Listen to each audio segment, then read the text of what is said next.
اگر میری جگہ یہاں کاکڑ صاحب ہوتے تو ان کے لیے بھی یہی باتیں کہی جاتی.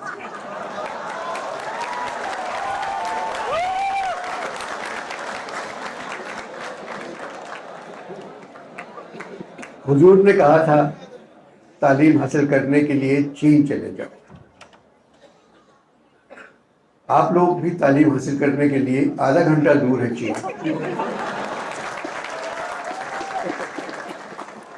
اتنی دور آپ لوگ تعلیم حاصل کرنے آتے. میں اگر چھوٹا ہوتا اور یہاں آتا تو میں بچہ جیل چلا جاتا تاکہ ایک ہی دفعہ آنا. روزانہ آنا جو ہے نا یہ بہت مشکل ہے.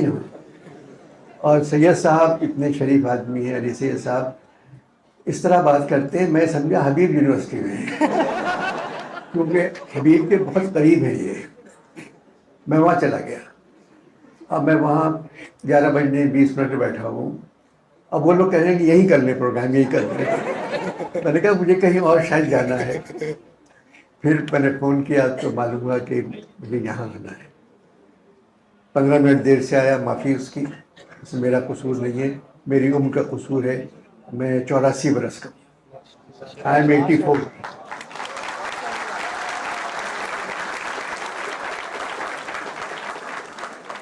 اچھا، اب جو حالات ہیں میرے لیے وہ کیونکہ یہاں میں سمجھا تھا کم ہوں گے بچے تو میں بول سکتا ہوں.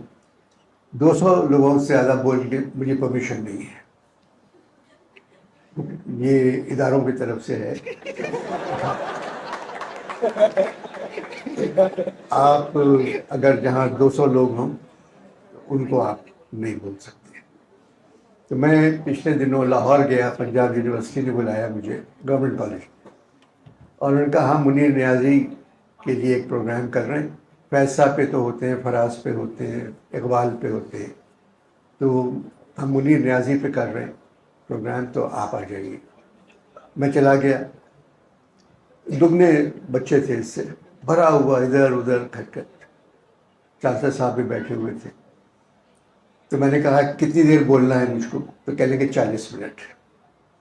میں نے کہا میں 20 منٹ منیر پہ بات کروں گا، 20 منٹ نیازی پر.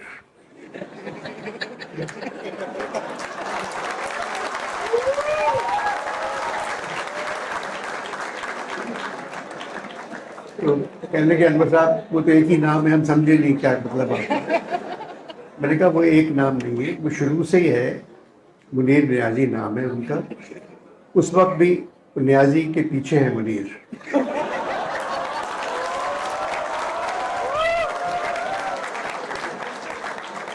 اور آج بھی نیازی کے پیچھے ہے منیر. تو کہنے لگے کہ آپ ایسا کریں احمد الدین قاسمی میں بات کر لیں. میں نے کہا ٹھیک ہے. پھر میں قاسمی صاحب پہ بات کر کے آ گیا. آج مجھے بلایا ہے اقبال کے لیے. میں نے سید صاحب سے پوچھا، انہوں نے صرف کہا کہ انور صاحب آپ کو اقبال پہ بات کرنا ہے. میں سمجھا میری دوست ہیں بشرا انصاری، ان کے میاں پہ بات کرنا ہے، اقبال انصاری پر. ان کے دوسرے میاں کا نام ہے اقبال حسن. تو اللہ تعالیٰ کا شکر ہے کہ علامہ اقبال نہیں ہے. تو یہ کہ پھر احسن اقبال بھی ہیں، اقبال بانو ہیں. مجھ سے کہنے لگے کہ نہیں آپ تو اس طرح کی باتیں کرتے ہیں، آپ کو علامہ اقبال پہ بات کرنا ہے. میں نے کہا اچھا میں آ جاؤں گا. اب اتنے شریف آدمی ہیں سید صاحب. اب رستے میں مجھ سے کہہ رہے ہیں سفر کیسا گزر رہا ہے؟ وہ سمجھ رہے تھے میں اونٹ پہ آ رہا ہوں. میں نے کہا اچھا گزر رہا ہے، ابھی تو میں شاہراہ فیصل کراس کیے. پھر فون آیا کہ اچھا تو اب آپ انتظار کر رہے ہیں، ہم سب بچہ جیل میں سامنے ہم کھڑے ہوں گے. میں نے کہا میں آ جاؤں گا، مجھے پتہ ہے. میں چلا گیا حبیب یونیورسٹی. میں نے فون کیا یہاں تو کوئی بھی نہیں ہے. بولے آپ غلط جگہ آ گئے ہیں، ہم لوگ تو باہر کھڑے ہوں گے سب. یہ اتنے اچھے آدمی ہیں، مجھے دوبارہ بلائیں گے میں پھر آ جاؤں گا. تو اب اقبال پہ کیا بات کروں آپ سے؟ اقبال جب بھی الیکشن آتا ہے اقبال آ جاتے ہیں، کیونکہ ہر جگہ بینرز لگے ہوتے ہیں اقبال کے اشعار کے. اور وہ اشعار سب سے برے اشعار ہیں اقبال کے، وہ تعلق ہی نہیں ہے اشعار سے اقبال کا، کہ ہم اقبال کا پاکستان بنائیں گے، ہم قائد کا پاکستان، ہر بینر اب چھپ رہے ہیں بینر سارے اقبال اور قائد کے. تو اقبال جو ہے ہر صدی ایک بڑا شاعر پیدا کرتی ہے، ہر صدی ایک بڑا شاعر پیدا کرتی ہے. سر آپ ادھر آ جائیں.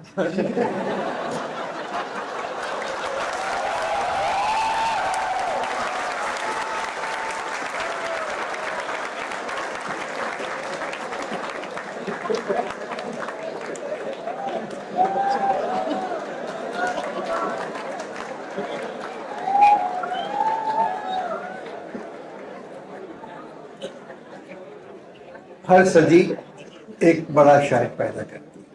ایک صدی نے میر تقی میر کو پیدا کیا، ایک نے غالب کو پیدا کیا، ایک صدی نے اقبال کو پیدا کیا.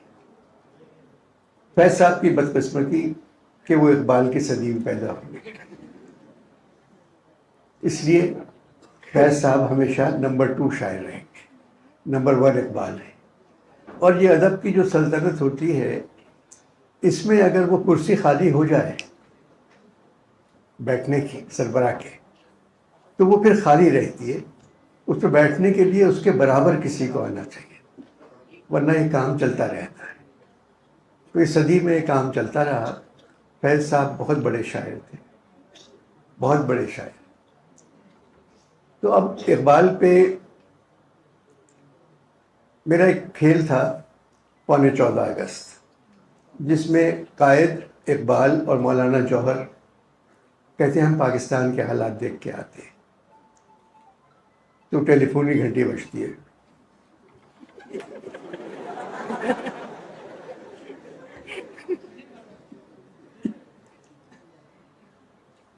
بیٹا بری بات ہے، میں تو ٹیلی فون گاڑی میں چھوڑ کے آیا ہوں، وہ بھی ایسا ہے چھوٹا والا جو بالکل.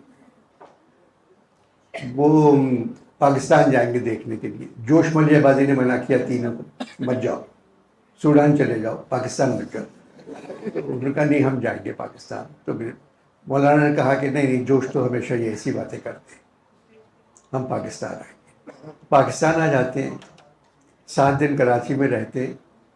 کوئی پہچانتا نہیں ان تینوں کو کون ہے. اسلام آباد جانے کے لیے ہوائی اڈے پہ بیٹھے ہوئے ہیں، تو اقبال اپنے انداز سے کنپٹی پہ سر لگائے بیٹھے ہوئے ہیں، قائد بریف کیس لیے بیٹھے ہوئے ہیں، مولانا جوہر کی گود میں VCR ہے. تو اب بیٹھے ہوئے تینوں، مولانا کہتے ہیں کہ قائد حیرت کی بات ہے، تم لوگوں نے کیا کچھ نہیں کیا ان لوگوں کے لیے. میں نے تو کچھ نہیں کیا. 7 دن رہے تم لوگ کراچی میں، کسی نے پہچانا نہیں. تم اپنے مزار بھی گئے، پھر بھی کسی نے نہیں پہچانا.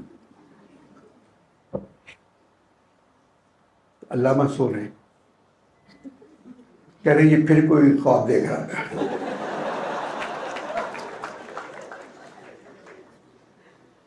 تو علامہ اٹھتے ہیں، کیا ہوا؟ کہتے ہیں کہ مولانا کہتے ہیں کہ علامہ جب تم نے خواب دیکھ لیا تھا تو اس کو نہیں بتانا چاہیے تھا. قائد کی طرف اشارہ. قائد کہتے ہیں کہ ہوتا ہے دنیا بھر میں، ایسا ہوتا ہے کہ لوگ بھول جاتے ہیں کہ لوگوں نے کیا کام کیا تھا. علامہ تم جا کے معلوم کرو کہ ٹکٹ ہمارے کنفرم ہوئے یا نہیں. تو علامہ جاتے ہیں PIA کاؤنٹر پہ، واپس آتے ہیں کہ اب میں نہیں جاؤں گا. کہ لیں کیوں؟ میں نے کہا میرا ٹکٹ کا کیا ہوا؟ بولے تو چانس پر ہے. جس آدمی نے اس ملک کے خواب دیکھا اس سے اللہ کو کہہ رہا ہے تو چانس پر ہے.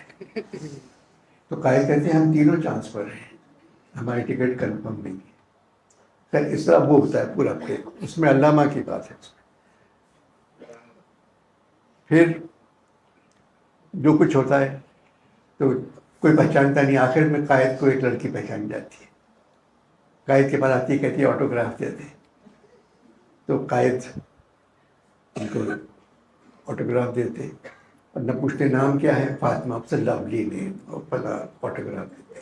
تو مولانا پوچھتے ہیں کیسے پہچانا تم نے ان کو؟ بولے انہوں نے جناح میں کام کیا تھا، وہ ایکٹر ہے مشہور یہ. خیر اس طرح کھیل تو میں کرتا رہتا.